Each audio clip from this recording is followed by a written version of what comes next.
नमस्कार, मी निरंजन.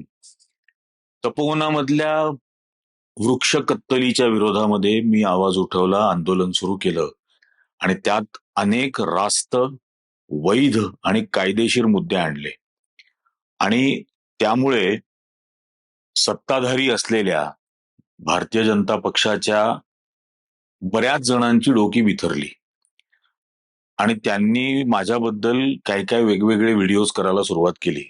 हिंदू द्रोही काय, अर्बन नक्षल काय, वगैरे वगैरे. आजही एकाने माझा तिथंच इंटरव्ह्यू घेण्याचाही प्रकार केला.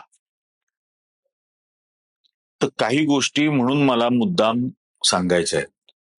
पहिली गोष्ट तर अशी की फेसबुकवरती अनेक नागरिक व्यक्त व्हायला लागलेत, इंस्टाग्रामवर व्यक्त होत आहेत, ट्विटरवर व्यक्त होत आहेत. त्यात एक डी उषा म्हणून पोस्ट फेसबुकवरती आहे आणि त्यांनी जे लिहिलंय ते मी वाचून दाखवतो. ते अतिशय विचार करावा असं ते त्यांनी लिहिलेलं आहे. एक चीनी म्हण आहे, आजोबांनी लावलेल्या झाडाचे आंबे नातू खातो. याच्यामध्ये एक अर्थ दडलाय. आजोबा निरपेक्ष वृत्तीने झाड लावतात, वडील निगा राखतात, शेवटी नातू फळ चाकतो. सध्या नाशिकच्या झाडांची चर्चा जोरात सुरू आहे. कुंभमेळ्यात येणाऱ्या गोसाव्यांसाठी 1800 झाडं कापण्याचा निर्णय महापालिकेनं घेतलाय. झाडं कापण्याला नागरिकांचा विरोध आहे. त्यांच्या मते तपोवनाची जागा बिल्डरच्या घशात घालण्याचा हा प्रयत्न आहे. एक गोष्ट कान खोलून ऐका. ज्यांनी आयुष्यात एकही झाड लावलं नाही तेच हरामखोर झाड कापण्याचा निर्णय घेतात. गायीसाठी रडणारे नीच झाडांवर कुऱ्हाड चालवतात. जी कथा झाडांची तीच कथा देशाची. स्वातंत्र्य लढ्यात लपून घरामध्ये बसलेले, ब्रिटिशांचे बूट चाटणारे, काँग्रेस आणि गांधीजींची टिंगल करणारे, ज्यांचं देशाच्या स्वातंत्र्यात योगदान शून्य, त्यानंतर संविधान निर्मितीत योगदान शून्य आणि देशाच्या उभारणीमध्येही योगदान शून्य, अशा भिकारड्यांना देशाची संपत्ती विकताना लाज आणि शरम वाटत नाही. सार्वजनिक उद्योग, जमिनी, खाणी, नद्या, समुद्र जे जे विकता येईल ते हे विकणार, कारण मुळात देशासाठी यांनी काहीही निर्माणच केलेलं नाही. ते कशाला घाबरतील? तळटीप. घर, कुटुंब, समाज आणि देश घडवायला दूरदृष्टी लागते. मुलगी जन्माला आल्यावर आईबाप दरवर्षी अर्धा तोळा सोनं खरेदी करू लागतात. 25 वर्षांनी होणाऱ्या लग्नाची तयारी जन्मापासून सुरू करतात. विकासाच्या नावाखाली निसर्गाचा नाश करायचा हेच सरकारी धोरण आहे. जीडीपी मध्ये ज्यांचं योगदान शून्य, ना जीएसटी भरत ना इन्कम टॅक्स भरत, जनतेच्या जीवावर भीक मागून जगणारे, यांच्यासाठी 1800 झाडं तोडायची. गुन्हेगारांवर कारवाई म्हणून गोसाव्यांचं सरकार घरांवर उठसूट बुलडोझर चालवतं. बापाने कष्टानं बांधलेलं घर, त्याचा मुलगा गुन्हेगार झाला तर बापाच्या घरावर बुलडोझर फिरवून मुलाच्या गुन्ह्याची शिक्षा बापाला देतं. नासिका म्हणजे नाक. लक्ष्मणाने शूर्पणखेचं नाक कापलं म्हणून नाशिक हे नाव पडलं. आज झाडं कापून ते नाव सार्थक लावलं जात आहे. आता ही कविता एका सामान्य नागरिकाने केलेली आहे. याला तुम्ही अर्बन नक्षल म्हणणार, हिंदूद्रोही म्हणणार? हा खूप महत्वाचा विषय आहे. विवा शिरवाडकर, कुसुमाग्रज, शिरवाडकरांनी नाशिकच्या कुंभमेळ्यावर 70च्या दशकामध्ये एक कविता केली होती आणि त्यात त्यांनी सगळं लिहिलं होतं, काय काय चालतं. गांजा बिंजा या सगळ्या गोष्टी विवा शिरवाडकरांनी त्यांच्या कवितेत लिहिल्या होत्या. मग त्यांच्या मृत्यूनंतर आता त्यांना तुम्ही हिंदूद्रोही आणि अर्बन नक्षल म्हणणार? शिरवाडकरांना, कुसुमाग्रजांना? आज केवळ झाडं तोडण्याला मी विरोध करतोय. मी काय धर्माला विरोध करत नाहीये, मी त्या कुंभमेळ्याला विरोध करत नाही. पण जे रास्त प्रश्न आहेत, जे सॅनिटेशनचे प्रश्न आहेत, जे ड्रेनेजच्या व्यवस्थेचे प्रश्न आहेत, जे पाणी पुरवठ्याचे असणार आहेत, जे पर्यावरणाचे आहेत, जे नदीच्या प्रदूषणाचे आहेत, हे प्रश्न उपस्थित करणं आणि त्याकडे लक्ष वेधणं झाडं तोडण्याऐवजी, आणि झाडं तोडण्याला विरोध राहणारच. याचा अर्थ कोणीतरी हिंदूद्रोही आणि निरंजन टकले काय अर्बन नक्षल बनतो. मला यातलं काही लॉजिकच कळत नाही. 2.5 वर्षापूर्वीचा माझा एक व्हिडिओ काढला आणि त्यातून मी अकबराचा कुंभबद्दलचा काय संबंध त्या भाषणामध्ये बोललो 2-2.5 वर्षापूर्वी. ते आजच्या आंदोलनाला जोडलं जाते. काही संबंध आहे का? काहीही संबंध नाही. पण जणू असं दाखवलं जाते की मी आत्ता ते सगळं बोलतोय. मी आत्ता ते बोलतच नाही, ते ऑलरेडी बोलून झालंय 2.5 वर्षापूर्वी. आणि याचं इतकंच नाही, मी आणखीनही काही गोष्टी दाखवतो याच्यातल्या, की हे सगळं ज्या वेळेला बोललं जातं त्यावेळेला एक लक्षात घ्या, या सम्राट अकबराच्या स्तुतीसाठी सम्राट अकबराला पैगंबराचा अवतार आहे असं सांगणारं एक अल्लोपनिषद लिहिलं गेलं होतं. म्हणजे जशी हिंदू धर्मामध्ये उपनिषद आहेत वेदांचा अर्थ समजावून सांगण्यासाठी किंवा त्याचं विश्लेषण करणारी, तसं एक उपनिषद अल्लोपनिषद, अल्ला उपनिषद या अर्थाने लिहिलं गेलं अकबराच्या स्तुतीमध्ये. हे विकिपीडियावरती बघा. हे कोणी लिहिलं होतं हे पण याच्यामध्ये दिसेल. चंद्रभान नावाच्या ब्राह्मणाने लिहिलं. लाहौर का चंद्रभान ब्राह्मण ने 14वीं-15वीं सदी में मुगलिया सल्तनत में शाहजहां, अकबर, औरंगजेब का चाटुकारिता की थी. अल्लोपनिषद यह प्रमाण है मुगलों की ब्राह्मणों की चाटुकारिता का. हे मी नाही म्हणत आहे, हे हे रेकॉर्ड आहे. हे विकिपीडियावरती गुगलवर कोणीही चेक करून घ्या. हे आणखीन एक त्याच्याबद्दलच. आता मग विकिपीडिया अर्बन नक्सल, हिंदूद्रोही, याला काही लिमिट आहे का? ज्या गोष्टीला विरोध केला जातोय आज, आणि मी एकटा करत नाहीये, नाशिकचे अनेक नागरिक करतायत, महाराष्ट्रातले अनेक नागरिक करतायत, की अशा पद्धतीने झाडं तोडू नका. ही एक महत्वाची बाब आहे. कुठल्याही शहराच्या पर्यावरणामध्ये हा जो ग्रीन झोन आहे याचं खूप अनन्यसाधारण महत्व आहे. इथून प्रचंड मोठ्या प्रमाणात नाशिकला ऑक्सिजनचा पुरवठा होतो. तिथं जी काही 50, 60, 70 हजार झाडं आहेत त्या 54 एकरवरती, याचा गांभीर्याने विचार करायला हवा. झाड ही एक अशी गोष्ट आहे जी तुम्ही काहीही न मागता सगळं देते. सावली देते, निवारा देते. तुम्ही दगड मारलं तरी झाड फळं देते. ही रियालिटी आहे याच्यातली. आता याच्या पार्श्वभूमीवरती मी आणखीन काही फोटो दाखवतो. म्हणजे मला हिंदूद्रोही म्हणतात, माझं काय खीवच यायला लागली हे तो सगळा व्हिडिओ बघितल्यानंतर. अर्बन नक्षल काय बावळटपणाचा कळस आहे. हे नाशिक महानगरपालिकेने तपोवनामधल्या मंदिर, मठ आणि आखाड्यांना अधिग्रहणाच्या, त्यांची जमीन, त्यांची मंदिरं हस्तगत करण्याच्या, जप्त करण्याच्या, ताब्यात घेण्याच्या नोटिसा पाठवल्या. त्याच्यावरती सुनावणी पण घेऊन झाली नाशिक महानगरपालिकेची. याच्याही विरुद्ध आम्हीच आवाज उठवला आणि यानंतर हे मागे हटलेत, आणि अजून मागे हटलेले नाहीत पूर्णपणे, हे दाखवतायत. हे 13 मठ, सनातन हिंदू मंदिरं ही साधुग्रामच्या नावाखाली हस्तगत करायची. ही 67 एकर जमीन आहे या मठांची आणि याची, आणि ही 54 एकर तपोवनाची. ही सगळी जमीन हस्तगत करायची आणि त्या कुठल्या तरी बिल्डरला ती हँडओव्हर करायची. असली ही सगळी कॉन्स्पिरसी आहे. मग हे कोण? हे षडयंत्र करणारे आम्हीच हे आणून पाडलंय याच्यावरती बोंब करून. आता आणखीन पुढे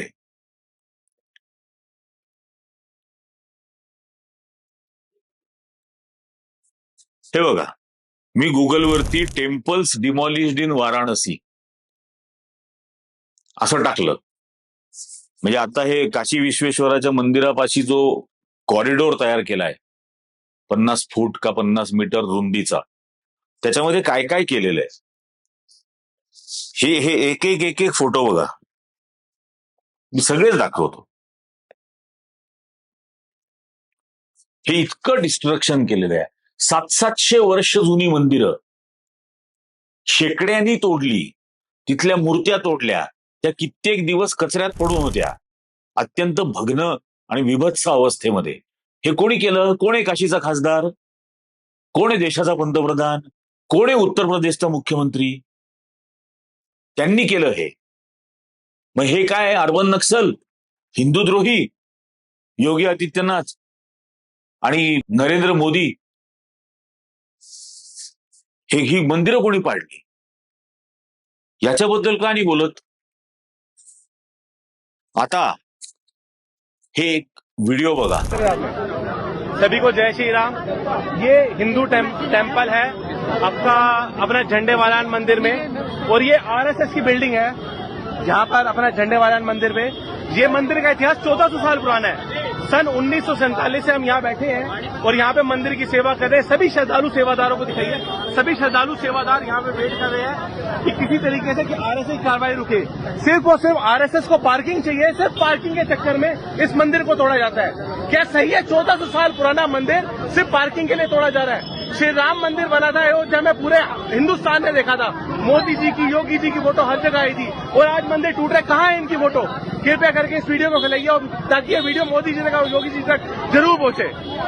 दिल्लीमध्ये आत्ता काही महिन्यापूर्वी राष्ट्रीय स्वयंसेवक संघाने 5 लाख स्क्वेअर फूटचं बांधकाम असलेलं अशा 12 मजली 3 टॉवर्स बांधले. केशव कुंज त्याला नाव दिलं. हे आरएसएसचं दिल्लीमधलं मुख्यालय. 5 लाख स्क्वेअर फूट आणि 150 कोटी रुपये त्याच्यासाठी गोळा केले असं सांगितलं. हे अविश्वसनीय आहे. कारण 150 कोटीमध्ये 5 लाख स्क्वेअर फूटचं बांधकाम जर झालं तर याचा अर्थ 300 रुपये स्क्वेअर फूट पडलं. 300 रुपये स्क्वेअर फूट. याच्यापेक्षा 10 पट खरा बांधकामाचा खर्च आहे. पण आता मी त्या विषयात जात नाही. या 12 मजली अलिशान अशा बांधलेल्या राष्ट्रीय स्वयंसेवक संघाच्या मुख्यालयाच्या शेजारी तो अख्खा परिसर झंडेवाला नावानी जगप्रसिद्ध आहे. आणि या झंडेवाला परिसरामध्ये असलेले जे मंदिर आहेत, ही मंदिरं आता बुलडोज करून तोडून टाकली जात आहेत आणि त्याला नागरिक तिथले विरोध करतायत की ही शेकडो वर्ष जुनी मंदिरं आहेत आणि ही मंदिरं तुम्ही तोडताय. याचं कारण असं की या आरएसएसच्या मुख्यालयाला शेजारी पार्किंगला जागा हवी. म्हणजे हे 5 लाख स्क्वेअर फुटाचं जे बांधकाम केलं तिथं या 3ही टॉवर्सच्या बेसमेंटला 2 मजली 3 मजली खोल अशी बेसमेंट तयार करून पार्किंग करता आलं असतं. पण ते न करता शेजारी असलेल्या, कंपाऊंडला लागून असलेल्या आणि अख्ख्या परिसराची ओळख असलेल्या झंडेवाला त्या मंदिरांना तोडून टाकलं जात आहे. नागरिक विरोध करतायत. त्या नागरिकांच्या विरोधावरती लाठीचार्ज केला जातोय. आता हे मंदिर तोडणारे कोण आहेत? कोणासाठी हे तोडलं जातंय? मग हे हिंदूद्रोही नाहीत? राष्ट्रीय स्वयंसेवक संघ यांना अर्बन नक्षल का नाही म्हणत? हे सगळं करणाऱ्यांना या एका पार्किंगसाठी हा सगळा प्रकार केला जातोय. फक्त पार्किंगसाठी. त्या परिसरामध्ये आरएसएसचं केशव कुंज असलेल्या परिसरात आता एवढी टेक्नॉलॉजी आलेली आहे. ऑटोमॅटिकली पार्क करणारी मल्टी स्टोरेड बहुमजली हे पार्किंग त्यांना तिथं उभारता आलं असतं. ते नाही केलं. बेसमेंटमध्ये पार्किंग तयार नाही केलं. शेजारची जमीन हस्तगत करायची, बळकवायची, तिथं मंदिर असेल तर तेही तोडून पाडून टाकायचं. हेच वाराणसीमध्ये केलं. शेकडो पुरातन मंदिरं, शेकडो वर्ष जुनी मंदिरं ही तोडून टाकली, पाडून टाकली. मी फक्त झाडं पाडू नका म्हणतोय, झाडं तोडू नका. कारण त्याचा थेट संबंध मला आज मिळत असलेल्या ऑक्सिजनची आहे. हे जे सांगितलं जातं की याच्या बदल्यात 10 पट झाडं दुसऱ्या ठिकाणी लावली जातील, म्हणजे माझा आत्ता मला उपलब्ध असलेला ऑक्सिजन बंद करायचा, जो मला मोफत मिळतो, आणि मला सांगितलं की 10 वर्ष तुला ऑक्सिजन सिलेंडर फुकट देऊ. कारण नवीन लावलेली झाडं मोठी व्हायला, जगायला आणि मग मोठी व्हायला, आणि आत्ता मिळत असलेला ऑक्सिजन 10 वर्षानंतर देण्यासाठी आणखीन कितीतरी वर्ष जातील. आणि म्हणून आम्ही म्हणतो हे तोडू नका, एवढंच म्हणणं आहे ना. पण त्यावरून बदनाम करण्यासाठी आणि ही संपूर्ण पर्यावरणाच्या रक्षणासाठी चाललेली मोहीम ही डिस्क्रेडिट करण्यासाठी म्हणून जुने जुने 2-2, 3-3 वर्षापूर्वीचे व्हिडिओ काढायचे आणि त्याच्यावरून काहीतरी अर्थ लावायचा आणि त्याच्यावरून कोणाला तरी अर्बन नक्षलन हे ते. मी केस करणार आहे, हा जो कोणी व्हिडिओ केलेला आहे याच्यावर खरोखर केस दाखल करणार आहे आणि सिद्ध करायला लावीत. त्यांनी त्या व्हिडिओत जे काही म्हटलेलं आहे ते सिद्धच करून दाखव. या टिनपाट थर्ड क्लास लोकांच्या पेक्षा 1010 लाख पट माझं प्रेम आहे माझ्या देशावर.